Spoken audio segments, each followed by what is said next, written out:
नमस्कार. नमस्कार.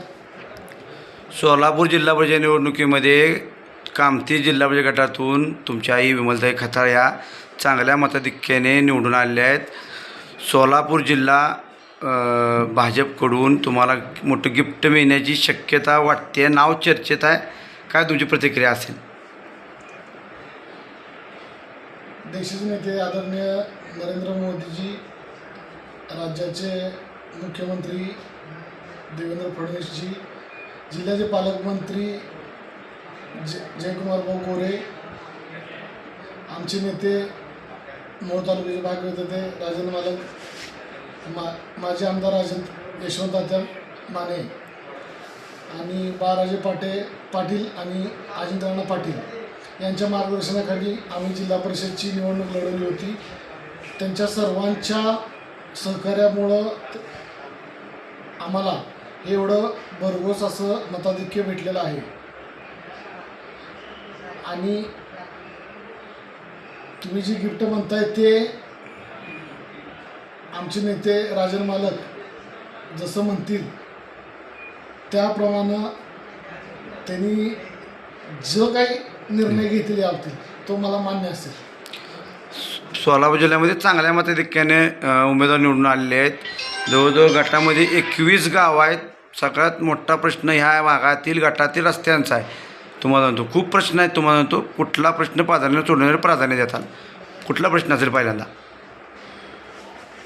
25 कामती बुद्रुक हा मतदारसंघ बघितला गेला तर सगळ्यात मुख्य जो आता सद्यस्थितीचा जो प्रश्न आहे तो पूर परिस्थितीचा जो शेतकऱ्यांना बसलेला फटका हा म्हणता येईल. रस्त्याचे प्रश्न हे आदरणीय यशवंत तात्यांनी मागील त्यांच्या काळामध्ये सोडवण्याचा भरपूर प्रयत्न केलेला आहे. त्याप्रमाणे रस्ते पण झालेले आहेत. सगळ्यात जास्त जो फटका आहे तो आता सध्या आमच्या पक्षाचा नसल्यामुळं आम्हाला सगळ्यात जास्त काम आमदार नसल्यामुळं शेतकऱ्यांचं जे पूर परिस्थितीमुळे नुकसान झालेलं आहे. काही DP अजून चालू झालेले नाही आहेत. काही जणांचे काही पोल पडलेले आहेत ते अजून पूर्व पदावर आलेले नाही आहेत. त्यामुळं त्यासाठी माझा जास्त फोकस हा तो प्रश्न सोडण्यावर जास्तीत जास्त आहे. स्वर्गीय अण्णांनी या भागामध्ये खूप मोठं काम केलं, या गटामध्ये खूप काम केलं आहे. त्यांचं तुम्ही पुढे वारसा चालवत आहे. खूप चांगलं काम तुम्ही या भागामध्ये केलेलं आहे आत्तापर्यंत. ह्याकडे कशा पद्धतीने बघता? लोकांनी चांगल्या मताधिक्याने तुम्हाला निवडून दिलेलं आहे.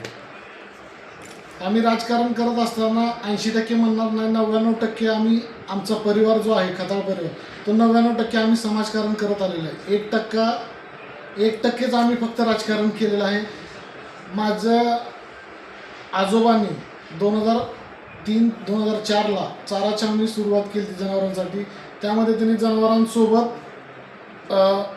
जे जनावरांचे मालक आहेत त्यांना शेतकरी आहेत त्यांना पण आहे ना अन्नपुरवाचं काम त्यावेळेस केलं होतं. त्याचबरोबर मागील काही वर्षापूर्वी 2016-17 दरम्यान अशीच परिस्थिती निर्माण झाली होती. तेव्हा 16 एकर ऊस हा शेतकऱ्यांना मोफत वाटलेला होता. त्यानंतर 2025मध्ये जी पूर परिस्थिती आली होती तेव्हाही आम्ही आमचं स्वतःचं हॉटेल पाण्याखाली असताना, आमचं घर पाण्यामध्ये असताना आम्ही जी काही करता येते लोकांसाठी तो करण्याचा आम्ही पूर्णपणे प्रयत्न केलेला होता.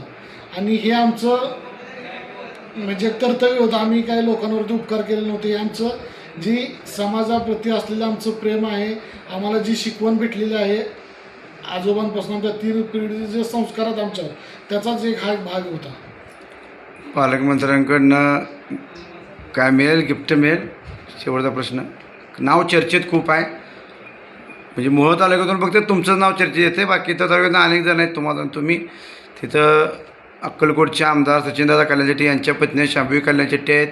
इकडं कांबळेताई आहेत, तुम्हाला 2 कांबळे आहेत, तुमच्या आई पण आहेत. त्याच्यामध्ये बरेच जण आहेत. पंढरपूरमधूनही काही जण इच्छुक आहेत. तुम्हाला तो वाटतं काय? अध्यक्षपदासाठी मी कोणाकडेही मागणी केलेली नाही. पक्षाची जी आचारसंहिता आहे त्याचं पूर्णपणे पालन करून पक्ष जो निर्णय देईल तो मला मान्य असेल. ओके.